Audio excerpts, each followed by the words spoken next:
Hello and welcome. Today we're going to be taking a look at Homeworld Deserts of Kharak, new RTS game by Blackbird Interactive and published by Gearbox. I'm going to head over and take a look at the options menu here. A whole bunch of resolutions, full screen. Unfortunately, there's no full screen windowed mode, which is kind of frustrating in this day and age. But you've got full screen and you've got windowed mode with borders.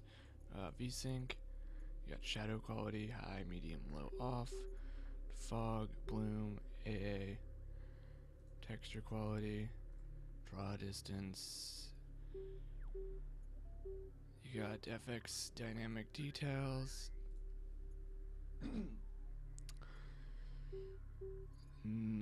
NLI, lips toggles the scaling of unit model size based on their distance from the camera. Let's turn that off. Seems. And then FX maximum quality, physics, debris, sound. You've got master volume, music, and cinematic volume, game SFX volume, game speech volume, and then subtitles on or off, and voice count. Got your controls. Yeah, wait. Can't rebind them? Not at all? Well, that's mildly concerning. So you cannot rebind your keys. It appears. Got languages, Russian, Spanish, Italian, German, all those wonderful languages. Different camera options we got here. You can turn off team chat and all chat if you so choose.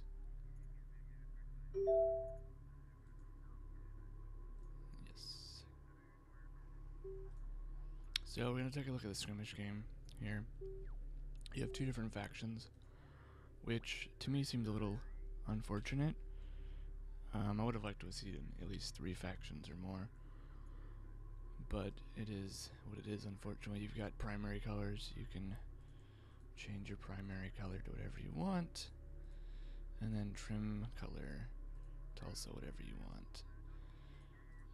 You have no way of changing the decals on any of the ships like you could in other Homeworld games. I wish you could do that as well, or add custom ones like you could. And there are... don't know what the drop down menu is for default skins is for. It appears that there might be more skins later in DLC or something. So you've got the Coalition and the Galician. They both play pretty similar. Unfortunately, the Galician have a slightly different starting unit composition, but the basis of play style seems to be pretty similar. So they've got 2 game modes, more or less. They've got free for all, teams. When it's 1v1, it's just free for all anyways, and then artifact retrieval. You can get up to 5 and as low as 1 artifact. Let's do the artifact retrieval, because that is actually the most interesting of the game modes offered. And you can turn off carrier annihilation if you so choose. So I'm gonna play on easy here because, let's be real, I'm not very good at this yet. The load times are pretty quick, which is a plus. Don't have to spend a whole lot of time loading. So the objective of this game mode is going to be to collect the artifacts off the map, and you have to use a specific vehicle, the base runner, to enable you to pick them up. They spawn in these 3 locations on this particular map. Multiple artifact signals have been detected within target and range. We have to extract them to our location, which is over here, and theirs is as you can see to the 180. right. So Secure PDA for move. you Proceed to RU spawn site. 4 scavengers, which is your Carrier. resource collector unit. You have upgrades and engineering and upgrades when you click Fleet on the Group 5 mothership. assigned. So we're gonna upgrade to light assault vehicle fabrication. And one of my favorite things so far is the zoom. You can zoom in really close and also zoom out really far. It allows you to see the battle from quite a few different Research completed. vantage points. Go for carrier. So we got our first upgrade from engineering done. That allows us to build basic light attack vehicles, and then there's the base runner. The base runner, I believe, disappears when you are not playing Capture the Artifact, so it is only used in Capture the Artifact. And the number of units, it seems kind of limited, to be honest.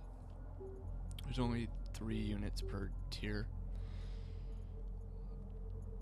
Carrier copies. And the Galcians, I believe, start with a support cruiser, and we do not. Carrier. So I'm gonna build some. Energy signature assault. confirmed. An artifact has been discovered. Hostile forces are attempting to extract an artifact. Alright, so we've already got the enemy grabbing their Light closest attack artifact vehicle and online. attempting to bring it to their extraction zone. The base runner will show up Light attack into the vehicle fog in of war service. automatically. Ready. Send. Surrounding units do not, just the Light attack vehicle online. This is the Good. captain. railgun We have fabrication. insufficient CUs. Attention. Ready. Light attack vehicle in service. One of the Sentry post new taking things that, fire. with this game at least, that I have really liked is if you Light left click attack control, vehicle online. Light attack you can vehicle bring is a under box fire. around Hostile things you want forces have recovered your an units to artifact. attack. This is gonna compromise the Sort of army. like if you just left click and drag, you can select all the units. You can also control Light and do attack the same thing vehicle and destroyed. select all the units you want those units to attack. So we also have a carrier, and this works the same for both factions. And we can upgrade our carrier with power points. So I'm gonna put 1 point Hostile into forces are attempting to extract an weapons. artifact. Weapon systems online. because the AI usually attacks my base Strike and craft destroyed. usually kills me. Research completed. So Make I'm gonna ready. bring these guys back to base. So now we have access, because I got the railgun, we have Construction access to resources railguns. exhausted. Be advised. Tracking So- hostiles. Hostile light attack vehicle visually authenticated. Fleet Group 1 assigned. Build a couple of those. And they already scored while I was defending my Strike copy. base, so they're up 1-0. First round to 3 Railgun wins. operational. The time limit also All hands. determines winners or New heading losers. set. So we got this. Alert. here. LAB down. Listen up. Be advised. Group 1 lost. Repeat. Group 1 lost. The railgun is taking And the effective railgun will fire. probably get destroyed because those light vehicles are Hostile just gonna, forces are attempting to extract an circle it. artifact. and I can't do much about that. Alert. Railgun down. So Ready. Receiving. Crew ready. Light attack vehicle in service. Ready for orders. Stay alert. Secure the artifact or fail your people. Hostile forces have yeah, recovered an so artifact. now they're up 2-3 Strike because craft they scored taking again. effective fire. And I'm here just trying to defend my base, which even on easy is Alert. Light attack seemingly vehicle difficult for destroyed. me. So as far as aesthetics go, it looks very pretty. Light attack can- vehicle online. At least with the settings all the way up, it does. I actually haven't Hostile strike craft down. tried them any lower. You can zoom in and watch the fighting. They're only sand Light biomes. attack vehicle in service. Unfortunately, I know it takes place on a sand planet. Kind of reminds me of Tatooine a bit, but Hostile light attack we vehicle only get to look at detected. browns, which is unfortunate because Make ready. It'd be nice to see We have insufficient trees CUs. and water and other types of biomes. Alert, LAB Snow, down. maybe. I'm not sure if those won't come later, but they are not available at the moment. Salvager has been engaged. And I'll talk about number of maps available in multiplayer after This this. is the captain. Light attack vehicle online. Construction So- resources exhausted. Building units Light as quick attack as I vehicle can. is I'm under sure fire. they're gonna capture again. And it'll be over pretty quickly. It'll take about 5 minutes. So I think the AI is kind of Strike brutal, craft but destroyed.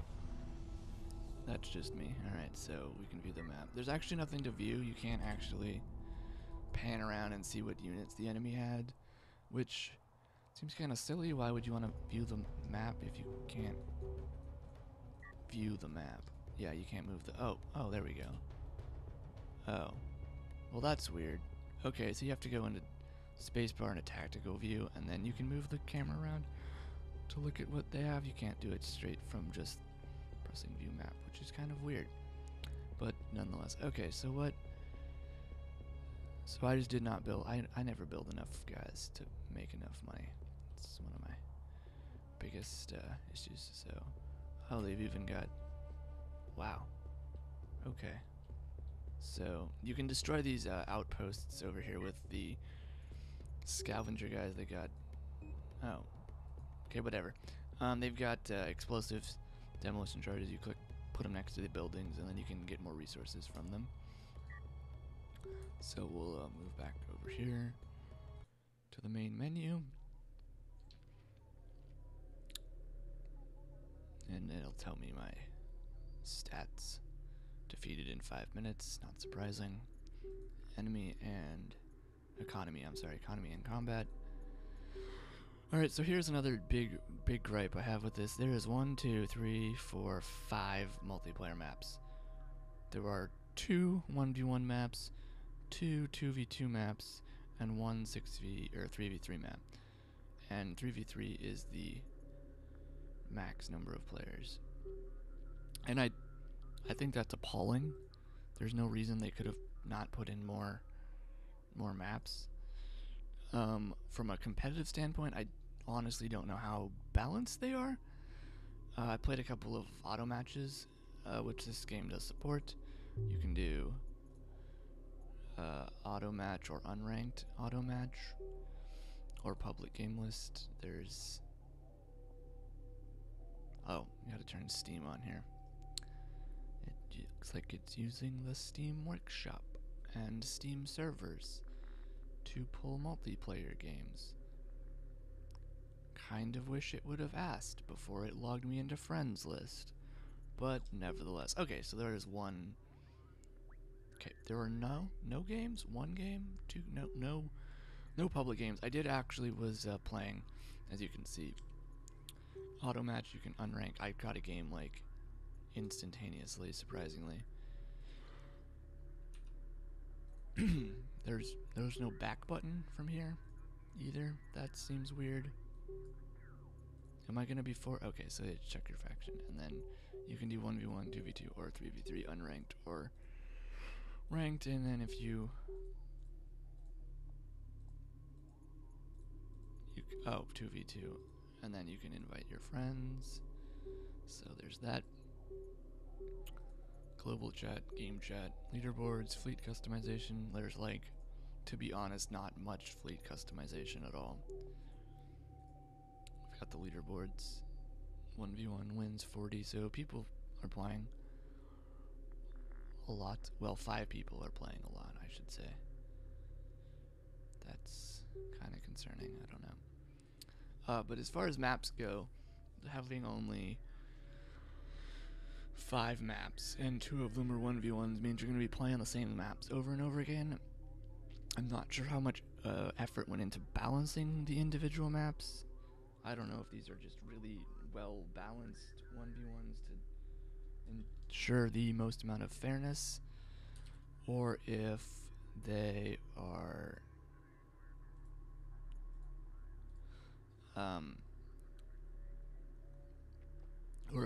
just, that's how many they could get done before the game had to go out, which if that's the case, that's unfortunate. Again, I haven't played a whole lot of auto matching because, as you can see, I'm not very good against the AI, which makes playing against people kind of difficult. I was able to win one, which was nice. There are extras. There are shift codes for Gearbox's shift stuff. I don't know what's going to be available in that regard. I assume different skins, perhaps, for the different factions credits. And so then they have a campaign as well. I am on mission 1, 2, 3, 4, 5, 6, 7 ish.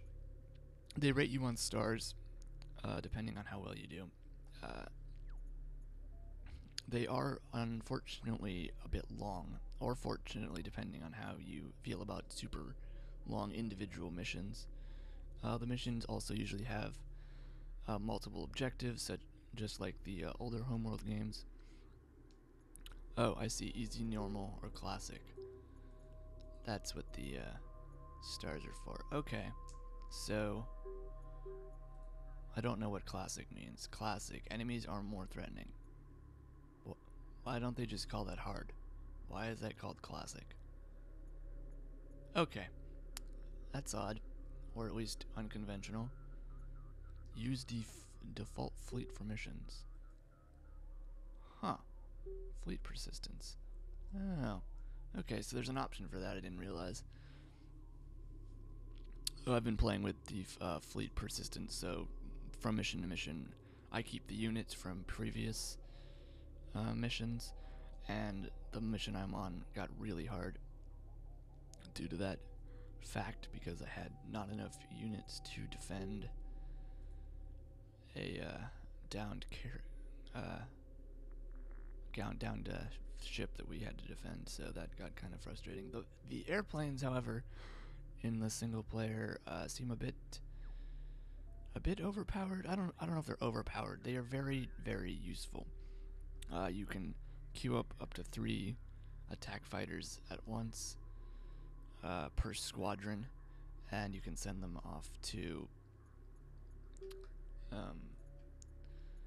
attack a specific location, and they will do their best to attack any targets in the area.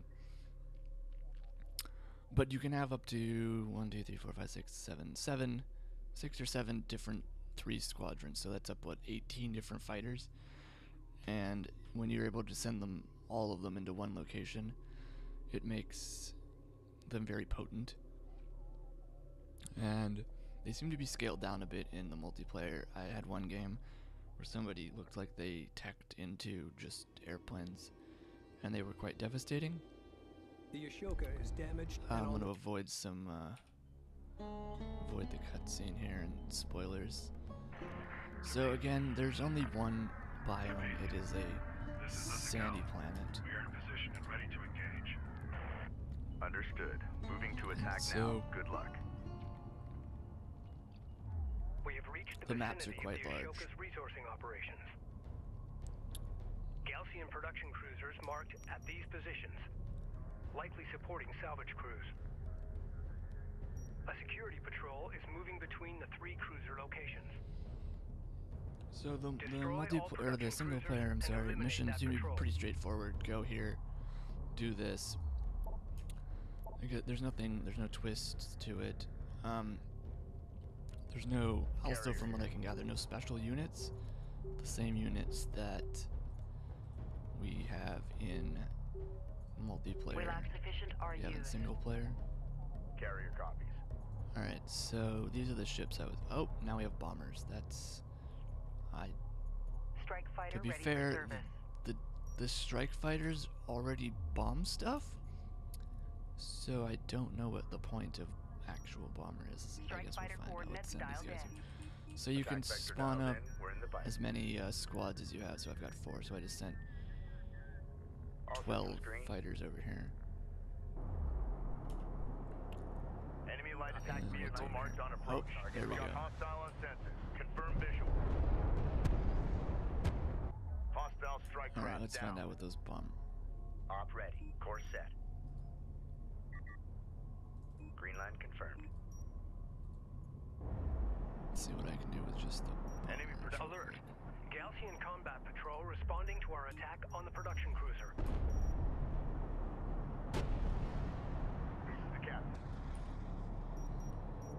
Q Target spawns the confirmed. bombers. Alright, Launch let's send the bomber. bombers over here. Bomber online. Ready for launch. Strike fighter approach vector dialed in. Strike systems online. Ready to burn. Alright, here's a bomber, so let's see how this goes.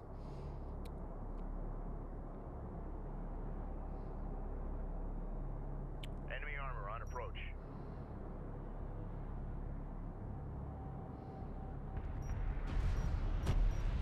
Enemy salvager neutralized. Okay, so a bit more of a bombing run, but similar. Bomber Did ready. we lose visual on that? What happened? Okay. First Gaussian cruiser destroyed. The See, Gaussians okay, seem so to be yeah, I took adjusting out their an entire formations. Can you confirm? Production cruiser. Stand by, Capisi. Confirmed. first part of the mission without moving Two any groups of ground Gaussian forces in. combat units have broken away from the main patrol force and are strengthening defensive positions around the remaining production cruisers. Carrier warning. Heat Gaussian production cruisers are actively fabricating new units. Stand by for enemy contact. Strike copies. So here we have to fly over here now. Hostile light attack vehicle visually authenticated. Oh, there we Enemy go. contact And it'll on auto board. pick something within the circle. I don't know, it Strike seems like a craft bomber run destroyed. already, so I guess we have two different types of bombers to be. I believe the strike fighters will also fight other airplanes in the sky. So that might be their Go for Capisi. might be more dual role than the actual bombers, but they do a pretty good job of actually bombing. Alright, so we're gonna go back to the main menu here and wrap up what I think of this game as a whole. So with the I guess we should also talk about performance real quick here. So I've got a 980 Ti, and with about 25 50 units, 25 plus units visible on the battlefield at once, the game starts to slow down a little bit. Not what I was expecting with such a high-end graphics card. So I don't actually have the numbers, but right now I have it. It's running about 60, but it drops. I would say 50, 45 frames per second. Definitely noticeable during gameplay. And I'm hoping that gets resolved later with optimization updates, because nothing is more frustrating than in the heat of battle having your game slow down because you've got too many things shooting each other. So again, hopefully that gets resolved, or at least the cap at which it starts to happen is increased, because there's only so many units the thing can render at one time. So at least 50, 100 units start to slow down. I can't imagine what it would be like in a team game where you have another player also controlling the same number of units as you do, and then that just starts to slow you down too. But other than that, the performance has been very, very good, very high visual quality. No bugs, glitches, everything looks good. In other regards, the graphics look very nice. Again, the zooming in and out is I've always had a soft spot for being able to do that, so that's very cool. But the game itself, I would say, I would wait on it as far as purchasing. There is a story. I don't actually know how long the story is. Again, it could go down to the bottom of this list. There could be more missions. I should have probably checked before recording how long the single player campaign is, but there is one, so that's a good thing. The multiplayer maps, again, there's only like 5 of them, and if you're only playing a specific type, say 1v1s like I would probably be doing, that's 2 different maps. So you're going to be seeing the same map a lot. I like the retrieval game mode. That is also, I might have forgot to mention, that is the default game mode for ranked matches, so you will be playing artifact retrieval. 5 is the default number that you need to collect to win. And I actually enjoyed that due to the fact that while you did have to focus on making an army, If you're sneaky, I was actually able to sneak in and win the game by just securing the 5 artifacts, and he was too busy trying to destroy my carrier. But I would have liked to see more maps, quite a few more maps. I'm hoping maybe workshop support will allow for more maps. That could be a boost to the amount of maps. DLC might, but if that's the case, then DLC is going to segregate the online community, and that will be a bad thing. So yeah, more maps would be cool. Also more customizations for the armies besides just color. It looks like that might be in the works. I don't know.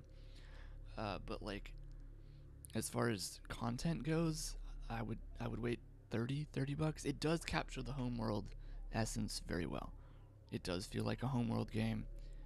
It is not in space, unfortunately, and the only having 2 factions is kind of limiting, especially since those factions, at least on a baseline, played identical to each other. Collect the same resources, build an army, fight each other.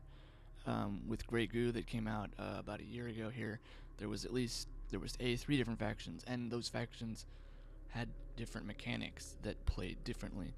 Then while some of those mechanics were a bit more difficult to master, they were at least diverse, and I would have liked to have seen at least a 3rd faction have something a little different. And it's quite I find it unfortunate that that there's only 2 factions, because I believe there was quite a few more factions in Homeworld 2 and 1, which could have lended themselves to the game, at least in multiplayer. Maybe they would have not been canon or worked well with the story, but you could have at least had them in multiplayer. So those are my opinions on Homeworld Desert of Kharak, and thanks for listening. The Curious Gamers is all you need in a gaming community. With articles, podcasts, forums, and more. It's everything you're looking for. There's t-shirts,